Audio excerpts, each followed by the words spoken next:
নমস্কার প্রিয় শ্রোতা বন্ধুরা, রাধা কৃষ্ণ পিয়ালি চ্যানেলে আমি পিয়ালি আছি। আজ আপনারা শুনছেন মহাভারতের আজকের পর্বে আপনারা শুনবেন পাণ্ডবগণের একাচক্র, নগরী বাস ও বকবধ বৃত্তান্ত পর্ব। বকবধ বৃত্তান্ত দ্বিতীয় পর্ব আপনারা শুনবেন। প্রিয় শ্রোতা বন্ধুরা, মহাভারত রচনা করেছিলেন কৃষ্ণদ্বৈপায়ন বেদব্যাস, যাকে আমরা কৃষ্ণদ্বৈপায়ন নামেও জানি। প্রিয় শ্রোতা বন্ধুরা, মহাভারতের রচয়িতা বেদব্যাস মুনির মাতা ছিলেন দেবী সত্যবতী ও তার পিতা ছিলেন পরাশর মুনি। পরাশর মুনির পুত্র ছিলেন বেদব্যাস মুনি। বেদব্যাস মুনি এই যে মহাভারত রচনা করেছেন, সনাতন ধর্মের অন্যতম বিশাল মহাকাব্যর মধ্যে অন্যতম একটি মহাকাব্য হল মহাভারত। মহাভারত রচনা করেছিলেন বেদব্যাস মুনি। 1000-এরও অধিকও বেশি শ্লোক আছে এই মহাভারতে। আছে নানান কাহিনী। এই 18টি পর্বে, মোট 18টি পর্বে বিভক্ত মহাভারত।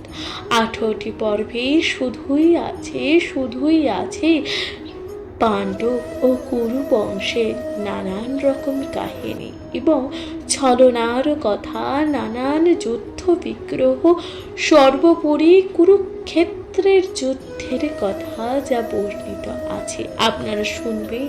আপনারা শুনবেন ভগবান শ্রীকৃষ্ণের লীলা, ভগবান শ্রীকৃষ্ণের নানান বিধি কাহিনীর কথা এই মহাভারতের মাধ্যমে। তাহলে শুনতে থাকুন মহাভারত। আপনাদের কাছে বিনীতভাবে অনুরোধ, ভালো লাগলে অবশ্যই পাশে থাকবেন, অবশ্যই আপনাদের গুরুত্বপূর্ণ মতামত দিয়ে জানাবেন। কমেন্টে লিখতে ভুলবেন না হর হর মহাদেব, এবং আপনাদের মতামত অবশ্যই দেবেন, লাইক করবেন, সাবস্ক্রাইব করে দিয়ে পাশে থাকবেন। আপনাদের পাশে থাকাতে একান্তই কামনা করি, অনুগ্রহ করে পাশে থাকবেন। অবশ্যই আপনাদের একটি লাইক ও সাবস্ক্রাইব যা অনেক বেশি উৎসাহ প্রদান করে। তাহলে শুনতে থাকুন মহাভারত।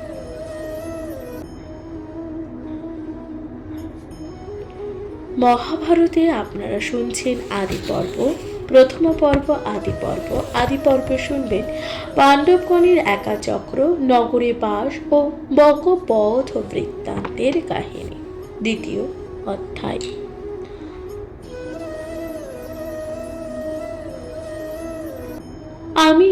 আমি সহ মৃতা হব তোমার মরণে, অনাথ হইবা কন্যা পুত্র দুইজনে। তবে কদাচিৎ যদি রাখিব জীবন, কি শক্তি আমার শিশু করিতে সে পালন। তোমা বিনা অনাথ হইব 3 জনে, অনাথের বহু কষ্ট হবে যে দিনে দিনে। দরিদ্র দেখিয়া তবে অকুলীন জন এই কন্যা পরিবে কদিবা কিছু যে ধন। অল্পকালে এই পুত্র হইবে যে ভিক্ষুক, কুল ধর্ম আর বেদে যে হইবে বিমুখ। বলিষ্ঠ দুর্মুখ লোক কামে মুগ্ধ হইয়া মরি আকর্ষিব চিত্তে অনাথ দেখিয়া। বিবিধ দুর্গতি হবে তোমার বিহনে, অনুচিত তোমার যাইতে সে কারণ। আপত্ত নিমিত্ত তুমি করিলা সংসার। কন্যা পুত্র 2 গোটি হইয়াছে যে তোমার। কন্যা দান করো আর পড়াহ যে বালকে, পুনর্বার বিবাহ করিয়া থাকো শুনে। আমা বিনা গৃহস্থলী হবে যে আর পার, তোমার বিহনে সর্ব হবে ছারখার। ভাজ্যার পরম ধর্ম স্বামীর সেবনে, স্বামী বিনা অকারণ নারীর যে জীবন। সংকটে সংকটে তারয়ে স্বামী দিয়া আপনাকে, ভুঞ্জয়ী অক্ষয় স্বর্গ যশ ইহলোকে। তপ জপ যজ্ঞ ব্রত নানাবিধ দান, তপ জপ যজ্ঞ বিধ নানাবিধ দান, স্বামীর প্রাসাদে হয় সর্বত্র সমান। সর্বধর্ম আছে ইথে শাস্ত্রের বিহিত, সর্বধর্ম আছে ইথে শাস্ত্রের বিহিত। রাক্ষসের ঠাই আমি যাইব যে নিশ্চিত। ব্রাহ্মণী এতেকো বলে, ব্রাহ্মণী এতেকো যদি বলিল উত্তর, গলে ধরি উচ্চস্বরে কান্দে যে দ্বিজ বর। স্বামীর ক্রন্দন দেখি কান্দয়ে ব্রাহ্মণী, মা বাপের দশা দেখি কন্যা বলে বাণী। অনাথের প্রায় দোহে কান্দ কি কারণ, ক্রন্দন সম্বর শোনো মোর যে নিবেদন। রাক্ষসের ঠাই যদি জননী যাইবে, জননীর বিচ্ছেদে এই বালক যে মরিবে। পিণ্ডস্থানে যাবে আর হবে যে কুলক্ষয়, সে কারণে মাতার যাইতে বিধি নয়। জন্ম হইলে কন্যারে অবশ্যই যে ত্যাগ করে, বিবিধ সৃজন ইহা খণ্ডিতে কে পারে। দৈবেতে আমার পিতা অন্ন দিবে দান, এক্ষুনি রাক্ষসে দিয়া দোহে পাত্র ত্রাণ। আমাহেন কত হবে তোমারও যে থাকিলে, সে কারণে মরে দিয়া বঞ্চ কৌতূহলে। হইলে আমার পুত্র তারিবে পশ্চাৎ, সম্পত্তি তারিয়া আমি যাইব যে নিশ্চিত। এতেকে শুনিয়া কান্দে ব্রাহ্মণী, তিনজনে গালাগালি কান্দে যে উচ্চস্বরে। এমন শুনিয়া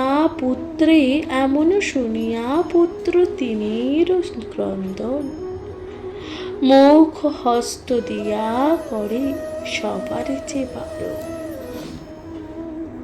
হাতে এক তৃণ লইয়া বলে সেই শিশু, রাক্ষসীর ভয় তোরা না করিহ যে পিছু। রাক্ষসে মারিব এই তৃণের প্রহারে, রাক্ষসে মারিব এই তৃণের যে প্রহারে। কোথা আছে দেখাইয়া দেখি তারে। বালকের বচন শুনিয়া তিনজন, হাসিতে লাগিল তারা ত্যাজিয়া ক্রন্দন। ক্রন্দন নিবৃত্ত দেখি ভোজেরও নন্দিনী।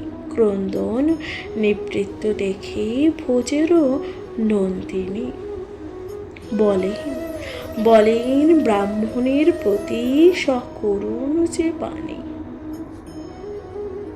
মিতের ওপরে যেন সুধা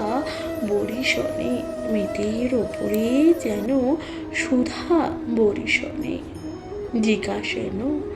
জিজ্ঞাসেন কুন্তী দেবী মধুর বচনে, কি কারণে ক্রন্দন করহ তিনজন। জানিলে হইবে সাধ্য করিব যে মোচন। দ্বিজ বলে যেই হেতু করি যে ক্রন্দন, মনুষ্যের শক্তি নাহি করিতে যে মোচন। এই তো নগর আছে বহু নিশাচর, এই তো নগর আছে বহু নিশাচর, অত্যন্ত দুরন্ত সেই রাজ্যের ঈশ্বর। যক্ষ রক্ষ পেত ভূত পর চক্র ভয়, তার ভুজ বলে ইথে নাহি কচে সংশয়। নগরের মধ্যে এই আছে যত নর, নগরের মধ্যে এই আছে যে যত নর, রাক্ষসের নির্মম করিল এই কর। পায়স পিষ্টক অন্ন সকটে পড়িয়া, এক নর আর দুই মহিষ ধরিয়া। এই কার্য বিনা অন্য নাহি কো তাহার, বহুকাল মম প্রতি হয়েছে কাহার। এই রূপে বলি নাহি দেয় যেই জন, সকুটুম্ব সহতারে করেন যে ভক্ষণ। আজি তার পালা পড়িয়াছে মম ঘরে, আজি তার পালা পড়িয়াছে মম ঘরে। কি করিব কি হইবে বুদ্ধি নাহি সরে। এই ভাজ্যা কন্যা পুত্র আছে চারি জনা, কারে দেব বলিদান করি এ ভাবনা। মনুষ্য কিনিয়া দেব নাহি হেন ধন, সুহৃদয় কুটুম্ব দিতে নাহি লয় মন। কারোর মায়া তোয়া গেলে নারে কোন জনে, সবে মিলে যাব কর্মে যা থাকে যে লিখনে। ব্রাহ্মণের এতক কাতর বাক্য শুনে সদয় হৃদয় বলে ভোজের যে নন্দিনী। ভয় ত্যাগ দ্বিজ বর না করি ক্রন্দন। সকুটুম্বে যাবে কেন রাক্ষস সদন। পঞ্চপুত্র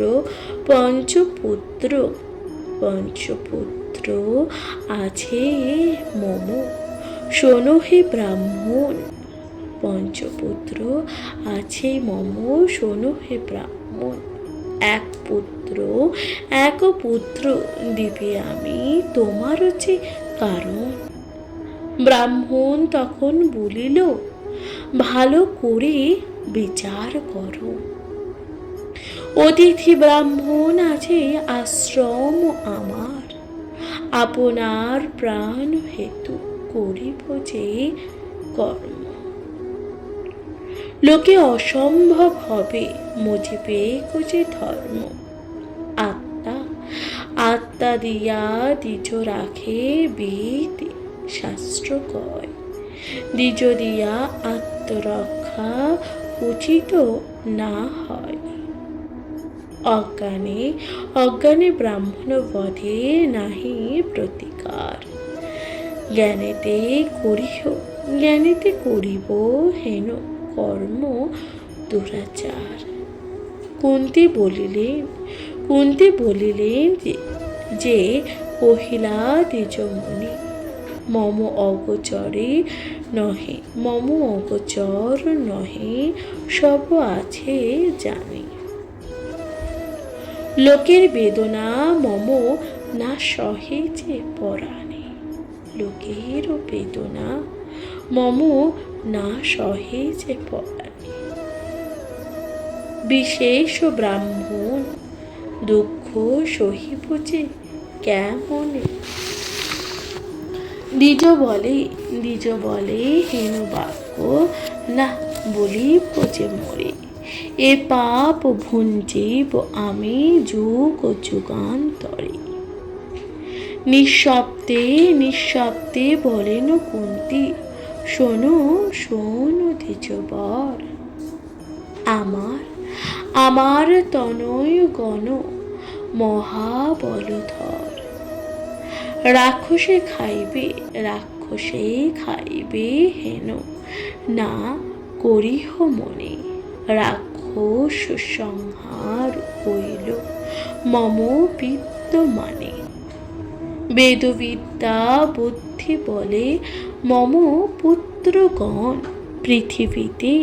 পৃথিবীতে নাহি কো জেনিতে কোন। শতপুত্র থাকিলে কি পুত্রে অনাদর। ভয় ত্যাজি অন্য বলে করহ যে সত্তর। কুন্তীর অদ্ভুত বাক্য শুনিয়া তখন মৃতদেহ দ্বিজ যেন পাইল জীবন। দ্বিজ সঙ্গে করি কুন্তী করিয়া যে গমন। ভীমের জানাইয়া সব বিবরণ। মায়ের বচনে ভীম করেন যে শিকার। হরিষে ব্রাহ্মণ গেল গৃহে আপনার।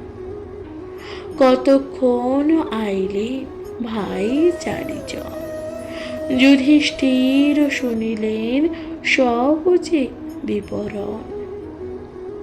একান্তে ধর্মের সুত ডাকিয়া মায়েরে। জিজ্ঞাসা করেন ভীম গেল ক্রোধাকারে। তোমার সম্মতি কিবা আপন ইচ্ছায়। কাহার বুদ্ধিতে হেন করিলা উপায়। কুন্তী বলে আমার বচনে বৃকোদর। বিপ্রের কারণে আর রাখিতে যে নগর। ধর্মকীর্তি আছে হইতে নাহি অপযশ। বিশেষ ব্রাহ্মণ রক্ষা পরম যে পৌরস। এত শুনি যুধিষ্ঠির কহেন যে বিরস। কি বুদ্ধিতে মাতা হেন করিলা যে সাহস। এমন দুষ্কর নাহি শুনি ইহলোকে। মাতা হইয়া পুত্র দেয় রাক্ষসের মুখে। পুত্রের ভিতরে পুত্র কব কি বিশেষ।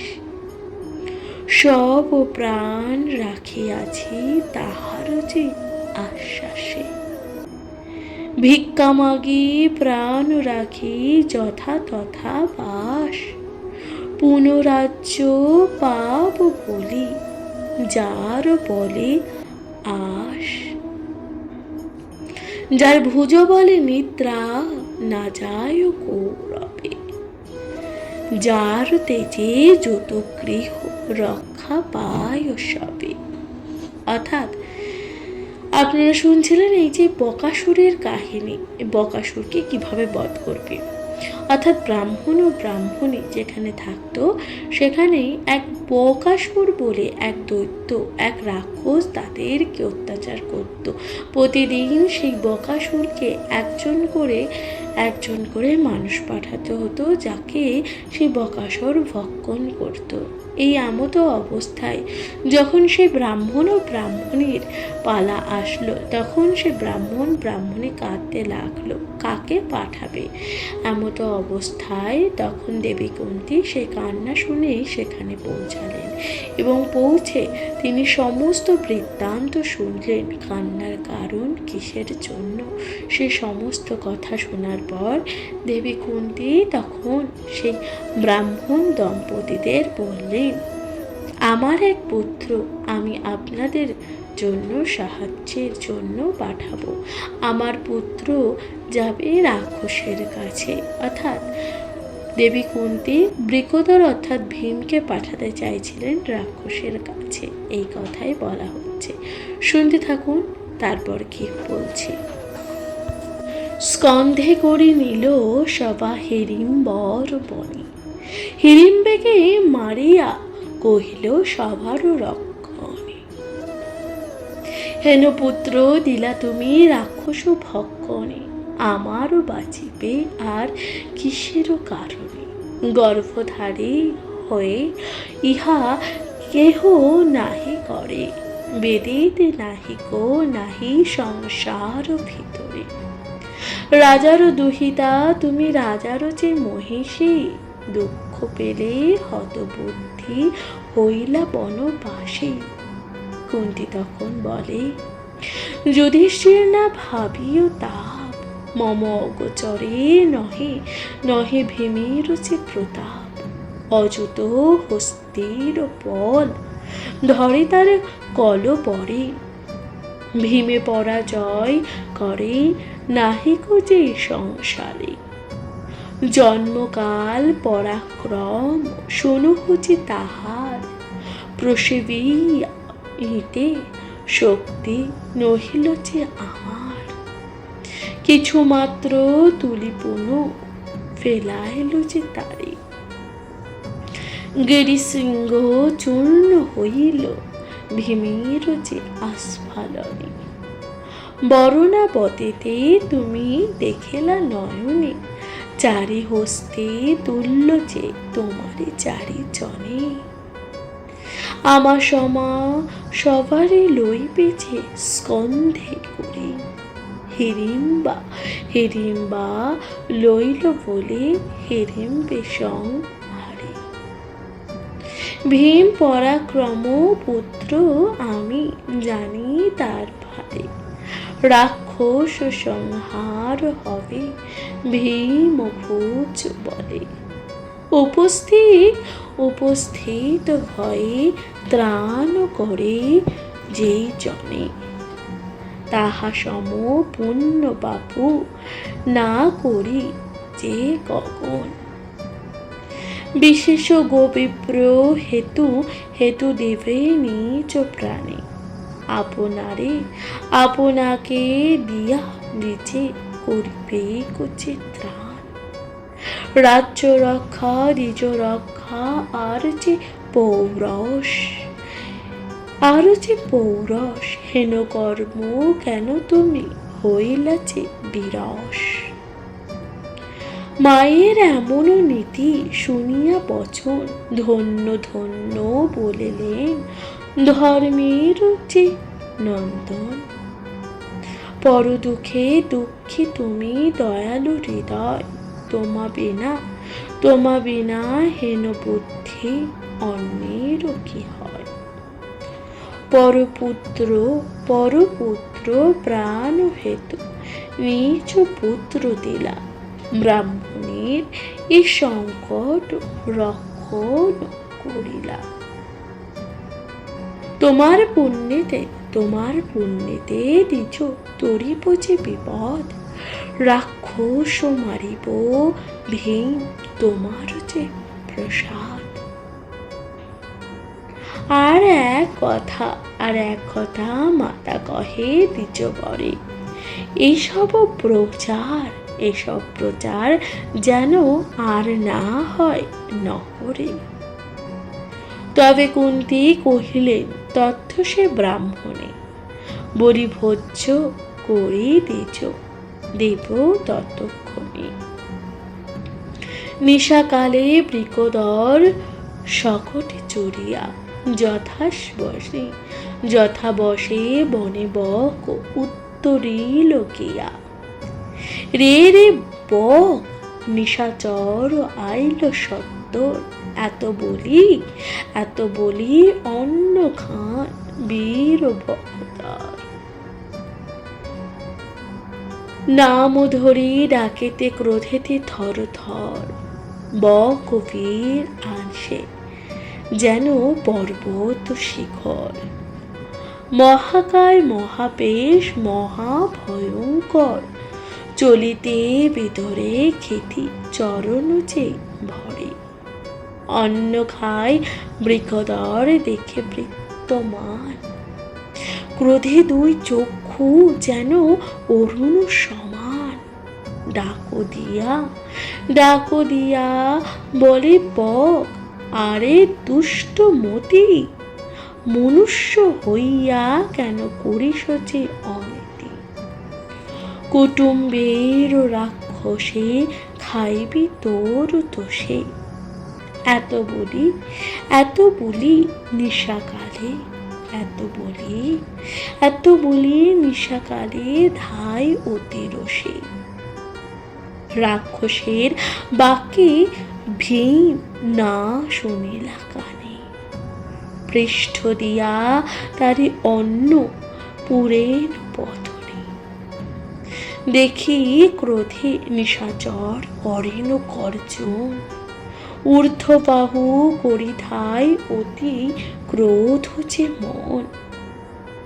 দুই হাতে বজ্র মুষ্টি, পৃষ্ঠেতে প্রহার, তথাপি বৃক্ষে পুনাহি বীর বৃকদর। পৃষ্ঠে যে রাক্ষস মারে সহীন হেলায়, পায়সান্ন খায় বীর সহি নিঃশঙ্কায়। দেখিয়া অধিক ক্রোধ হইল যে নিশাচরে, বৃক্ষ উপায় হানে ভীমের উপর। তথাপিহ অন্ন খান হাসি বিকদর, বাম হাতে করিয়া নিলেন চরুবর। পুন মহাবৃক্ষ উপরাইয়া নিশাচর, গর্জিয়া মারিল বৃক্ষ ভীমের উপর। ভোজনান্তে বৃকদর করি আচমন, বৃক্ষ প্রায়া যে ঘোর দর্শন। বৃক্ষে যুদ্ধ হইল না যাইছে কথন, উৎসন্ন হইল বৃক্ষ না রহিব যে বনে। শিলাবৃষ্টি করে দহি দোহার উপর, বাহু যুদ্ধ হইল দেখে ভয়ঙ্কর। মুন্ডে বুকে ভুজে তারে, জড়াজড়ি করে দহে যায় যে গড়া করে। যুদ্ধেতে হইল শান্ত বক নিশাচর, রাক্ষসে ধরিল বীর কুন্তীর কোমর। বাম হস্তে দুই জানু, ডান হস্তে শের, বুকে জানু দিয়া টানিলেন ভীম চেপে। মধ্যে ভাঙ্গিয়া করেন দুই খান, মহাশব্দ করিবক ত্যাজিল যে পরাণ। অর্থাৎ কি হলো দেখুন, ভীম গেলেন সেই বকাসুরের কাছে। এবার বকাসুরের কাছে গিয়ে বকাসুরকে খুব ভাবে ডাকতে লাগলেন, খুব গর্জন করে ডাকতে লাগলেন, কোথায় রে বকাসুর, রে বকাসুর, তুই কোথায় আছিস, আয় আমার সামনে আয়, এই করে ডাকতে লাগলো। এবং সামনে থাকা যে অন্ন অর্থাৎ ভাত যে ছিল, সেই ভাতগুলো ভীম তখন বসে বসে খেতে লাগলো। এবার বকাসুর এসে যখন দেখলো ভীমকে তার খাবার খেতে, তখন বকাসুর অত্যন্ত ক্রুদ্ধ হয়ে গেল। এবার সে তাকে গর্জন করতে লাগলো এবং বলতে লাগলো যে মানুষ হয়ে কিনা তুই এক রাক্ষসকে ভয় পাস না, এত তোর সাহস, এইসব বলতে লাগলো। তখন ভীম সে কথায় কোনো কর্ণপাত করলেন না, ভীম নিজের কাজ কিন্তু করে যেতে লাগলেন। এই দেখে বকাসুর অত্যন্ত ক্রোধিত হয়ে গেল এবং তখন কি করলো, একটি গাছ উপড়ে ফেললো এবং সেই গাছটি ভীমের দিকে ছুঁড়ে মারল। পরবর্তীকালে ভীম সেই যে বৃক্ষটাকে আটকালো এবং নিজের ওপরে আসা থেকে তারপর সেই দেখে বকাসুর অত্যন্ত ক্রোধিত হয়ে গেল। ক্রোধিত হয়ে গিয়ে তখন এক প্রলয় যুদ্ধের সৃষ্টি হলো। মাথায় মাথায়, বুকে বুকে এবং ভুজে ভুজে তারা জড়াজড়ি করে গড়াগড়ি করে মারপিট শুরু করলো। এটা দেখে তখন ভীমও ছাড়ল না। তখন ভীম কি করলো, তার যে দুই হস্ত দিয়ে তার যে জানু ধরে টেনে ছিঁড়ে দিল। এইভাবে বকাসুরকে হত্যা করলো ভীম। এরপর কি বলা হচ্ছে শুনতে থাকুন। আরো যত আছিল বকেরও অনুচর, ভয়ে পলাইল সবে গেল বনান্তর। নগরের নিকটে ভীম বকে ফেলাইল, মাতৃভাতৃস্থানে সব কহিলেন গিয়া। হরষিতা কুন্তি দেবী ডাকি যুধিষ্ঠিরে, আলিঙ্গন প্রশংসা করেন বৃকদরে। অর্থাৎ এইটা দেখে সেই যে বকাসুরের যত সাঙ্গপাঙ্গ ছিল তারা সব ভয়ে পালালো, সেই স্থান ছেড়ে চলে গেল। এবার ভীম নগরে ফিরে আসলো এবং তার ভাই মা সমস্তরা তার কাছে আসলো এবং তাকে সবাই জড়িয়ে ধরে আলিঙ্গন করলেন। রজনী প্রভাত হইল উদর অরুণ, বাহির হইতে যত নগরের জন।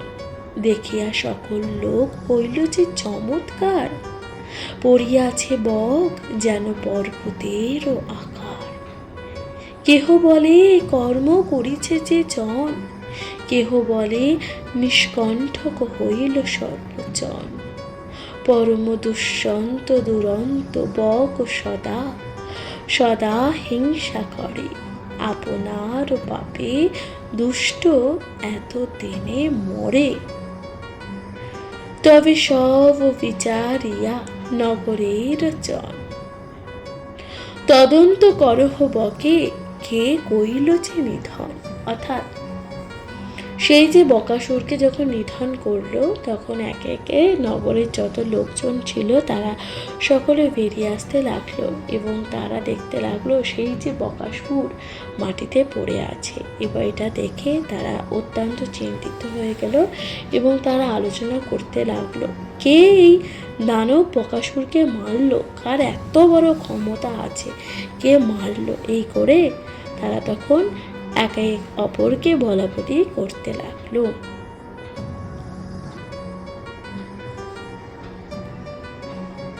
কালিকার ভোজ্য যার আছিল যে পঞ্চক, সেই বলিবারে পারে বকের যে অন্তর। ব্রাহ্মণের ঘরে বলি জানিল যে নির্মিত, সবে মিলিয়ে ব্রাহ্মণ ডাকিল যে তরিত। জিজ্ঞাসিল ব্রাহ্মণের সব বিবরণ, ব্রাহ্মণ তখন বলিলেন শোনো ইহারও কারণ। কালিকার দিনে পালা ছিল মম ঘরে, আমার এই শোকার্ত দেখি এক দ্বিজ বরে। সদয় হইয়া আমার উপর বলি হইয়া বকস্থানে গেল মহাশয়। সেই দ্বিজ বর বকে করিল যে সংহার, এই তো রাজ্যের তেজ করিল নিস্তার। এত শুনি মহারিষ্ঠ হইল সর্বোচ্চ, ব্রাহ্মণের মহাপুজো করিল যে তখন। আনন্দে ব্রাহ্মণ এলো আপনার ঘরে, দেবতুল্য দ্বিজবর পূজে পাণ্ডব পরে। অর্থাৎ সমস্ত লোকজন তখন ব্রাহ্মণের কাছে গেলেন। সে ব্রাহ্মণের কাছে গিয়ে বললেন, আজকে তো তোমার পালা ছিল, কালের নিয়মে আজকে তো তোমার পালা ছিল যে তোমার ঘর থেকে কেউ একজন যাবে সেই বকাসুরের খাদ্য হওয়ার জন্য। কিন্তু কি করে সম্ভব বকাসুরের খাদ্য হওয়ার থেকে তুমি নিজেকে রক্ষা করলে এবং বকাসুর স্বয়ং নিজে নিধন হলেন? এই কাজ, এই অসম্ভবকে কে সম্ভব করল? যখন যখন সকলে জিজ্ঞাসা করতে লাগলো ব্রাহ্মণীকে, তখন ব্রাহ্মণ উত্তর দিলেন যে আমার কষ্ট দুঃখ দেখে এক মহর্ষি এক মহর্ষি আসলো, এক দ্বিজবর আসলো আমার কাছে। সে আমার কান্নার কারণ জানতে চাইলো এবং জেনে সে ওই বকাসুরকে হত্যা করেছে। এই কথা শুনে তখন চারিদিকে জয় জয়কার হতে লাগলো সেই ব্রাহ্মণের। কারণ এতদিনের যে অভিশাপ, এতদিনের যে দুঃখ কষ্ট থেকে রক্ষা দিলেন কে? সেই ব্রাহ্মণ। প্রিয় শ্রোতা বন্ধুরা, তাহলে আপনারা শুনলেন এই যে পঞ্চপাণ্ডব কর্তৃক বকাসুরের নিধন, অর্থাৎ ভীম কিভাবে সেই বকাসুর নামক রাক্ষসকে নিধন করলেন। আপনাদের কেমন লাগলো মহাভারত পাঠ অবশ্যই লিখে জানাতে ভুলবেন না। তাহলে আজকের মতো জানাচ্ছি এখানে বিদায়। ভালো থাকবেন, সুস্থ থাকবেন, শুনতে থাকবেন মহাভারত পাঠ। নমস্কার।